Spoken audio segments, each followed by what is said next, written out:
One very funny things about my Nigerian leaders is the fact that I think those in power always seem to know the problem after they have left power. Yes, I think it has been observed to be so. Those in power always seem to realize what the problem is when they are left. Whereas when they were there, it's either they did not know or they ignore it. When I heard Jonathan speak on election matters, I was like, wow, this man knows this. But in any case, before I even continue, let me show you a short clip of Goodluck Jonathan on election matters. The problem in Africa is our electoral system. People manipulate elections to be there by all means. If we are doing proper elections and if you are not doing well, people will vote you out. We may not even ask these questions. Because those who are not doing well, the population will vote them out. But in this case, people use government instruments to perpetuate themselves in power, even when the people don't want them. That was Goodluck Jonathan, the former president of the Federal Republic of Nigeria, speaking in an occasion in one of the African countries where he was a guest speaker. You heard all that he said. This is no longer news. We all know the problem of Africa, sincerely, what really giving Africa this backwardness is the fact that Africans don't elect who led them.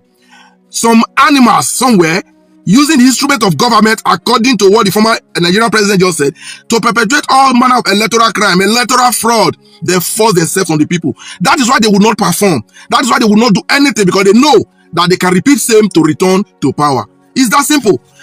Goodluck Jonathan says, Excellency, in your days, the election that took you out of power, you conducted it. So based on that, I have no reason to accuse you of not conducting a good election. Because you cannot tell me that an election that removed the incumbent wasn't good enough. It may not have been that. It wasn't perfect. There was still rigging, I know. But it was a case where there was so much conspiracy against him and he was massively rigged out. Because election in Nigeria has always been rigged. Out of 1,000, you can only find 2 that truly reflect the wish of the people. Or is it the one that went to be settled in court? So the elections in Nigeria and Africa by extension never reflect the wish of the people. And that is why we have the kind of leadership we have in Cameroon. That is why we're having the kind of leadership we have in Uganda, Sierra Leone, Kenya, Benin Republic, all the countries of Africa that are struggling to survive. When the people chooses, there's always a difference. See, there must be a need where these politicians will have this fear that if I fail, they will vote me out. But as we speak now, no Nigerian politician have that fear of being voted out if they fail to perform, and we expect them to perform. How will they perform?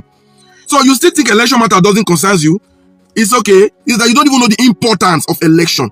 See, in as much as we know that the God that decides our fate, you and I, is government. Because it takes only a dumb head not to understand that. You still believe in one spirit in the sky, or you believe there is a deity in your village that will decide your fate. You are just being a dumb. You are being a moron. You are one of those that refer to as non-living thing. Your fate is in the hand of your government. That is just the truth. So you think it is not necessary for you to be actively involved on who governs you. Then you are joking. His Excellency, Goodluck Jonathan, I'm glad you said that.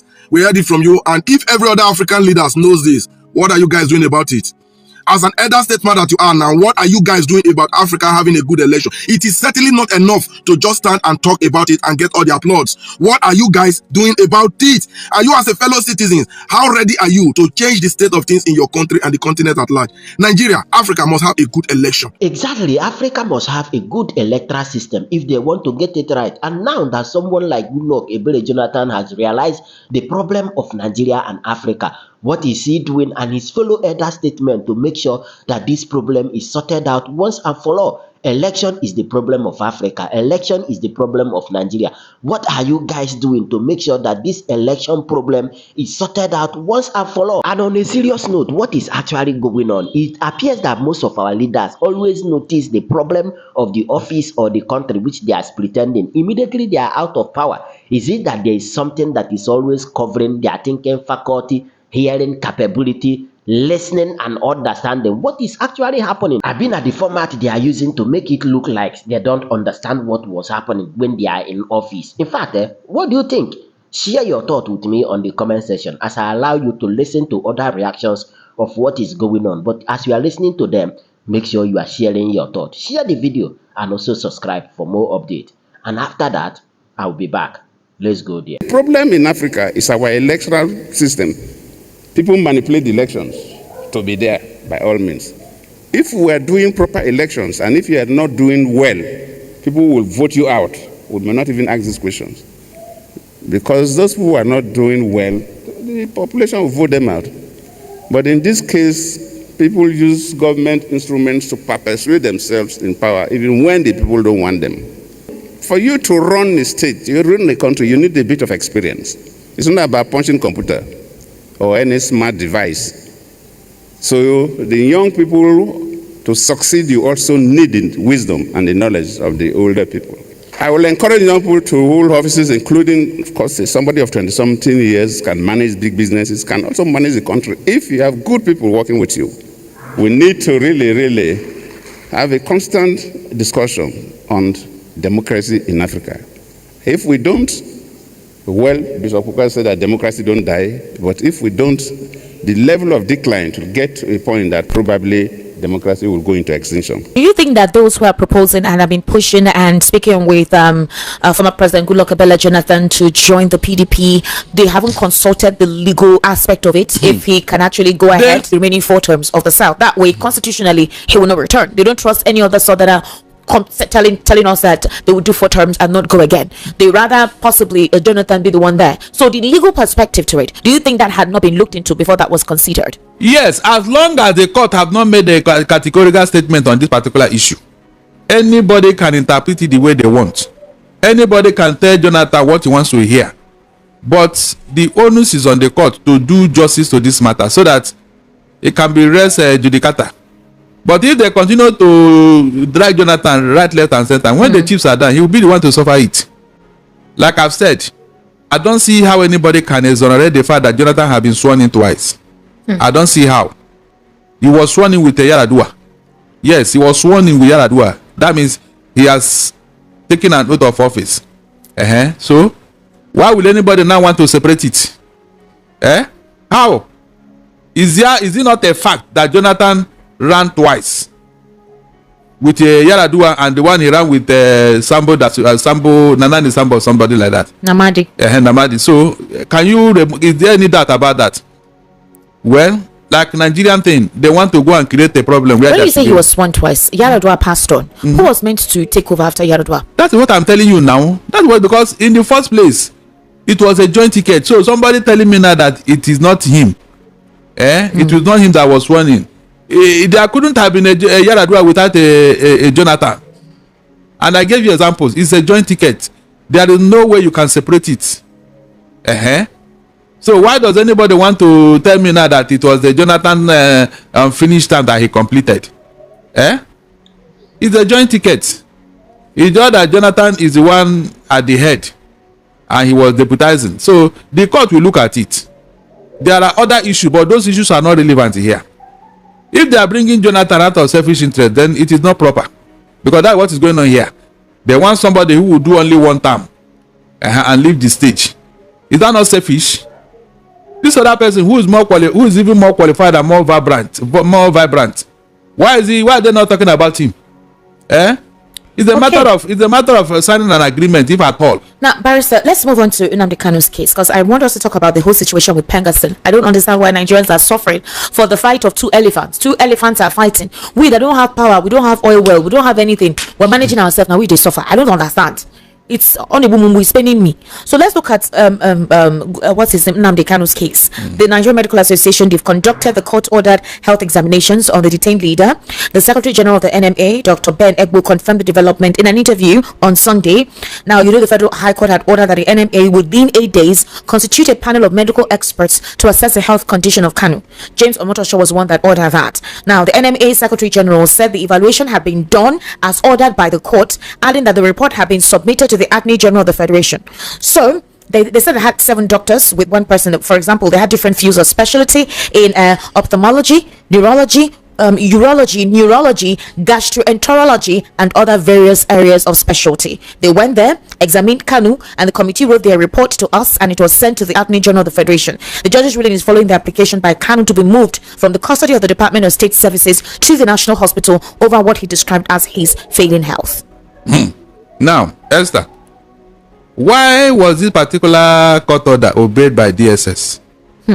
Is it not on record that the DSS has severally rejected to honor court order concerning Nnamdi Kanu? Is it not on record? So this particular one now, why are they carrying it out? And even brought all the 7 doctors from the 6 geopolitical zones to come, and all of them are, look, my dear, I don't like when people are playing pranks. Unnecessary pranks for that matter. This thing they are doing is unnecessary. Both the DSS and the federal government. Yes, very, very unnecessary. And I want to tell you why. You see this thing they are doing now. Let it not be that actually something has gone wrong with Nnamdi Kalu's health. And they'll be held accountable. Is it not on record that the court have said, leave this man, let him go? We don't even have any law to try him. Is it not on record? The erudite Chief Mike Ozokeme went to court under the appeal court to quash the 15-count charge against Nnamdi Kalu. To quash it.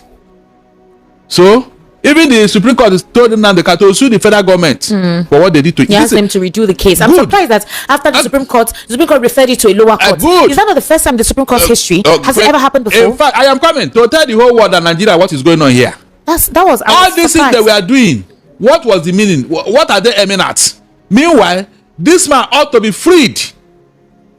But because they want him perpetually kept in custody. No, but Barrister, let me ask you a question. If a matter has gotten to the Supreme Court, is it possible that they defer it to a lower court? In fact, like you said, this is a locus classicus. Because the Supreme Court have the right, the power, is an administrative court to say, look, let this guy go. I get what I'm saying. If something was not teleguiding somebody, why would the same Supreme Court refer it to a lower court so that they will start afresh again? I've never heard of that. Good. That will tell you that something is going on. And I don't want people to deceive me or play pranks on me. There is no need for what the Supreme Court did. What about the court ruling on compensation? For example, the extraordinary rendition, the damages to his property and home and that of his family members. None has been respected. None of them. Even the court in Kenya has ruled in favor of Nnamdi Kalu for what they did to him in Kenya. Yet the Nigerian government is still dragging this young man up and down, expecting him to die in custody. They will come and say, that's how God wants it. And you think his people will keep quiet, Abi? Esther, let me remind you. You know when people hear Rwanda, the major reason why Rwanda happened was because even while the crisis was going on, the plane for which a Hutu president was riding in, I don't know that name, Hamabari or something. His plane was shot down by this Tutsi rebel, and all hell was let loose in Rwanda. One person, one man, because of his death, Rwanda happened. Is that not true? The First World War happened because a woman was killed. They claim she's not from a royal whatever, and they murdered her. And these people say no, it cannot happen. The history is there, but nobody will learn from it. The case of Nnamdi Kalu have even moved from political issue to regional issue. Because the Igbo see it now as an insult. Because if you look at it, whatever Nnamdi Kalu was accused of, some people have done it 10 times over in the north. They have done it 10 times over in the north. They have committed more harm in the north than Nnamdi Kalu was accused or alleged to have done. Yet they are walking about free. The federal government with his aid are even going to communicate and dine with and wine with them. Like people like Toju Bello. It's on record. It's on record. The guy is holding court, collecting taxes from villagers where he's holding court. It's on record. Nobody have arrested him. Nobody have done anything. But you took Nnamdi Kalu into custody for saying that he wants his people to be freed. And when they ask you now, he says the terrorists. Which terrorists? Esther, can you mention one country in the whole world that have labeled IPOB a terrorist organization? I said one country. One country. You can see now. It's only the federal government of Nigeria. And you are telling me that people should not read meaning into what is going on here. This thing that they gathered all the doctors in the whole world is to what? To fulfill all righteousness. So that if anything happens, after all, we brought God doctors that looked at him. And all the doctors, the specialists in their own right. Specialists in their own right to examine Nnamdi Kalu. So which one is better? Is it not to free this man long ago and to bring doctors? Spend time and energy, spend time and money. By the way, if Nnamdi Kalu was properly treated in their custody, will he develop all these health challenges? Will he? Do you know that the greatest killer of a man is loneliness, solitude? Are you aware? That's the essence of the punishment. That's the essence of the punishment, sir. Of staying in a confinement. Can you imagine? Psychologically, mentally defeats you. A young man, a vibrant young man that's supposed to be up and doing, but working, that's the essence of the punishment, Barrister. Even when they send people to prison, that's the essence of the punishment. No, in this case, no, people inside prison, they have recreational time and all that too. Nnamdi Kalu doesn't enjoy it. Solitary confinement. Solitary confinement. Esther, is that not wickedness of the highest order? Why won't he break down? Why won't he? You can see. So all this that is like trying to solve a problem you created. You know you will not solve it now. You know, because you are the one that created the problem. You deliberately created it. So if they have allowed Nnamdi Kanu to go on bail even, what will happen? These other terrorists that are disturbing Nigeria for 15 years now, who have taken them into custody like this? Who have embarrassed them like this, Esther? You see, when we are talking of marginalization and sectional whatever, or tribalism, look at it, it's staring at you in the face. Look at it. In your face, look at it. People that will live where they are in the Sahel, enter Nigeria, come to your village, kill everybody, take over the village, rename it. Did IPOB do that? Please, did IPOB go this far in infamy? I am saying this so that Nigerians will judge on this matter whether what the federal government is doing is right or not. This is deliberate punishment, unwarranted punishment. And now they say they call for doctor. So at what point did the DSS start obeying court order concerning Nnamdi Kanu? They have obeyed this one, Abi. Go back and check. At a point they said his lawyers should not even come to meet him. His lawyers should not even visit him and all that. His people should not visit him. You can imagine. So whatever they are doing, I am not amused. I'm not joking. I am not amused at all. I'm not interested. They are just wasting their time. Because all whatever they are doing within that is unnecessary. It's avoidable. It's avoidable. Don't tell me that thing that Nnamdi Kanu did that these terrorists have not done 10 times over. Mention it. That this one that Nnamdi Kanu did, it is unheard of in the history of this world. That this one he did, in fact, it's a crime against humanity. He said something, Abi. He said something. Esther, doing something and saying it, which one is more grievous? A man who will argue with you face to face, verbal attack. I will beat you. I will do this. I will do this. And the man who actually took a gun, a cutlass, and cut you into pieces. Who have committed the most serious crime here? The one who actually... Was it not said that it is better to judge than to war? What did Nnamdi Kanu do? What did he say? That you have not heard before. We knew when Radio Kudirat was operating in London. John Fayemi was the promoter. All the things they said about the federal government, did anybody... It's unfortunate, seriously. It's unfortunate. So, all those things they are doing, I'm not interested in that shenanigan. They want to bring specialists from all the regions so that they will do what? They have already done that. They have done that, And so, what happened at the end of the day? Okay, so fine. Based on the report that had been submitted to Attorney General of the Federation, I think from there, Justice James Omotosho would have to deliver that. Then what next? Will he be free? Alex Otti, Governor Alex Otti of Abia State, has told the followers, supporters, and some of the Southeasterners who has been advocating for his release that they should not worry. They've been lobbying, they've been speaking on behalf of him. But there are a lot of Nigerians who think that there are some persons who do not want him released. Now, if some political elites are now being vocal about it, I think there was a very recent interview that was done by Professor Chukwuma Soludo, the governor of Anambra State, who is contesting for November 2025. He also said the same thing, corroborating with what Governor Alex Otti said concerning the state of Nnamdi Kanu. So there are talks that freedom is very close, is very nigh. Maybe Nnamdi Kanu has shown some form of submission, humility, apologized for some of the remarks that he has made or said. So the current trial now, what is it to prove? Is it to prove and authenticate the extraordinary rendition that he was brought from Kenya, or was it for him to prove some of the allegations against the Nigerian government? Look, when they write, is it not based on the... Go and ask that malam now. Who said things there? Aquarano. So now when they write their report, they will tell you.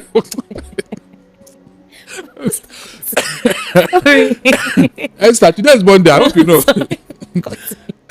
Now, when they check all this and write their report, the one for heart may not check or know what the one for kidney have written, because that is not his expertise. Okay. Are you getting what I'm saying? The one for liver may not know the one for his abdomen and all that have done. Is that not true? Sure. So how do we now know that if there is any part that is bad, the federal government and DSS will be willing and ready to tell Nnamdi Kanu or the whole world that this particular area we discover something that is not wrong there? Will they come out to say it?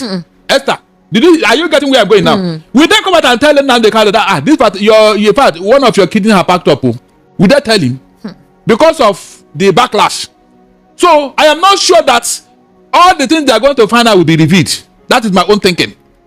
I am not sure. Okay, so what if, based on whatever report they gave, they say the facility, because they are meant to what do you call it, investigate the DSS facility, they're meant to check it out, inspect it rather, they're meant to inspect the DSS health facility to wonder why Nnamdi Kanu is saying that what they have there is not enough to take care of him. And after they do the inspection of the health facility, they're able to bring the top doctors to look at. They have done that. They have done all that. No, what I mean is, the report is to be submitted to the court to know if Nnamdi Kanu will be taken to a national hospital. The thing is, Nnamdi Kanu is saying that the doctor, he doesn't want the DSS one. He doesn't trust them, and that the facility is not well equipped enough to take care of him. He has been to that national hospital, but I hope you know when they guided him to go to that hospital for treatment, and after that they brought him back. You remember? Okay, so if that is the case, then what is the problem? The problem now is that maybe it has taken long since they don't want to take him there again, and then the visits have not been coming as it should be. You know, even changing of clothes. And he complained about this before the call, but the DSS ignored it. They ignored it. So this one now that they are doing fire brigade, I don't understand. Let it not be that what this man is saying about is what has happened though, because that will not be too good. Let me tell you what happened. Do you remember the man that bombed the Pan Am airline in 1980 something or so? Yeah, I'm not supposed to remember that one. That Libyan bomb expert or terrorist, he bombed an airline carrying Pan Am airline, carrying mostly UK, US people in 1980 something. Yes. What happened? They now they demanded that the man be given to them, and they put him in prison. I think somewhere in the US or so. So many years after, after they have finished his health, they now decided to repatriate him back to Libya after Libya had paid compensation for what their man did. Immediately the man came back to Libya. Under 1 month he died because his health had failed. Completely deteriorated. You can see. And in this secret service, whenever an agent is uncovered because of the punishment, and in order not to reveal the secrets of the government that sent him, he's given a small piece of tablet. Cyanide. Yes, cyanide or vial. I don't know what cyanide. It's whitish, very small. He will take it and die instead of being allowed to be taken in, because when they take him, they are going to subject his brain to rigorous tests to bring out all the information. It's basically to avoid any form of torture. Good. And then bringing out all the information, because that information is more vital to the government. Yes. Okay, so how does that his case? No, I am telling you what they do. Okay. When they have finished with you, they will now say, okay, you can go. You understand? You think you have been let go. I heard that his food, I think they bring his food for him. I don't think he's being fed by the DSS because he doesn't trust them. He has always told his lawyers and counsel that he doesn't trust whatever meal they bring to him. So I think that they still bring. But my question is the financial implication of all of this. Your room can be compromised where you are staying, and you may not even know. You'll be breathing in something else. Your room where you're staying. Like this AC is blowing here now. You can come through AC. I mean, this thing can be done. We know all these things. So ask yourself, why haven't they allowed him to go, Esther?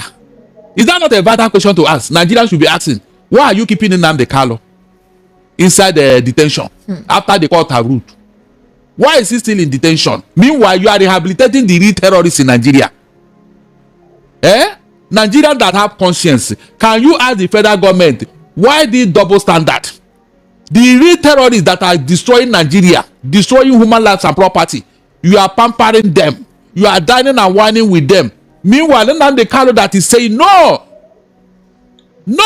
we cannot be a slave in our own land. That is the person you put inside detention. Even when the court have ruled, you are still keeping him. The court in Kenya have ruled in his favor, you are still keeping him. Esther, is that not injustice? Get the point now. What do you think? Share your thoughts with me on the comment section. And of course, you know the vibe. Click on that subscribe button, follow, and share for more updates. Because like this, we move.